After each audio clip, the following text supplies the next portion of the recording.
I am going to show you an outstanding animated cardiac graphic created by Dr. Don Blumenthal and the Knowledge Weavers at Spencer S. Eccles Health Science Library at the University of Utah. This graphic is used with permission and available for your viewing at the following website. Note that there is an underline between hyper and heart. Press the play button to watch a continuous cardiac cycle coordinating the cardiac mechanical actions with the ECG, heart sounds, blood flow directions, and the pressures and volumes in the left chambers of the heart. This is far too much activity for your eye to track at this speed. Push the stop button and then the reset button to begin with the P wave of the ECG.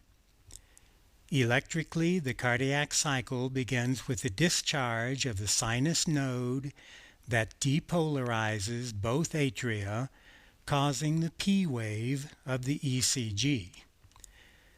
Note that the right and left ventricles are already filled to 75% of capacity at this time. During the PR interval of the ECG, there is a coordinated contraction of the right and left atria, adding another 25% of volume to the ventricles.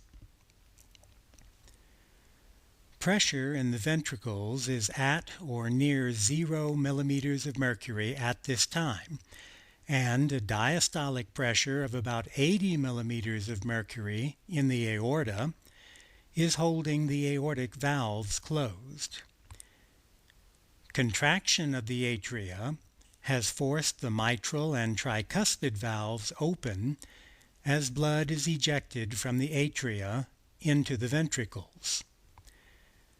The electrical stimulation passes through the AV node and depolarizes both ventricles, causing the QRS wave of the ECG. During the QT interval of the ECG, there is a coordinated contraction of the ventricles.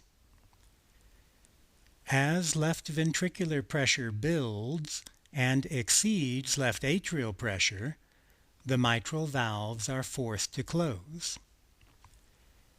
As left ventricular pressure continues to build and exceeds the aortic diastolic pressure of 80 millimeters of mercury, the aortic valves are forced to open, and blood is ejected from the left ventricle into the aorta. At the end of full systole, ventricular repolarization is represented by the T wave of the ECG. Muscular relaxation occurs between the T wave of the ECG and the P wave of the next stimulation. Note that as ventricular relaxation or diastole progresses, pressure in the left ventricle steadily drops.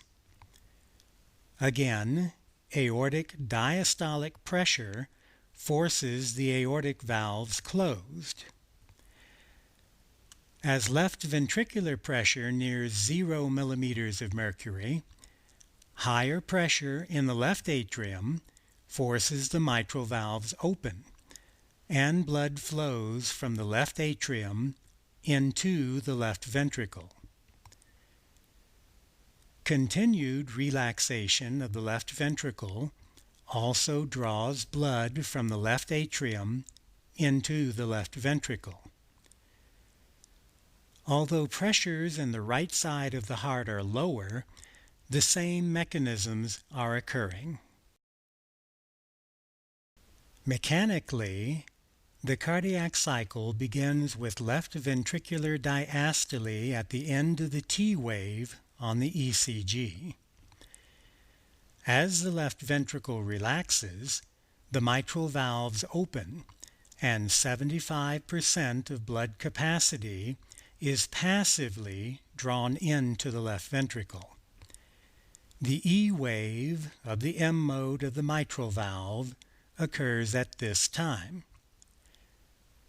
Then, contraction of the left atrium actively adds 25% more blood volume to the left ventricle.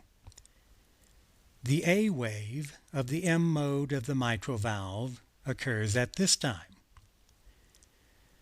Contraction, or systole, of the left ventricle closes the mitral valves and opens the aortic valves as blood is ejected from the left ventricle. The same mechanisms occur on the right side of the heart. I urge you to go to the website and study this animated cardiac graphic at your own pace.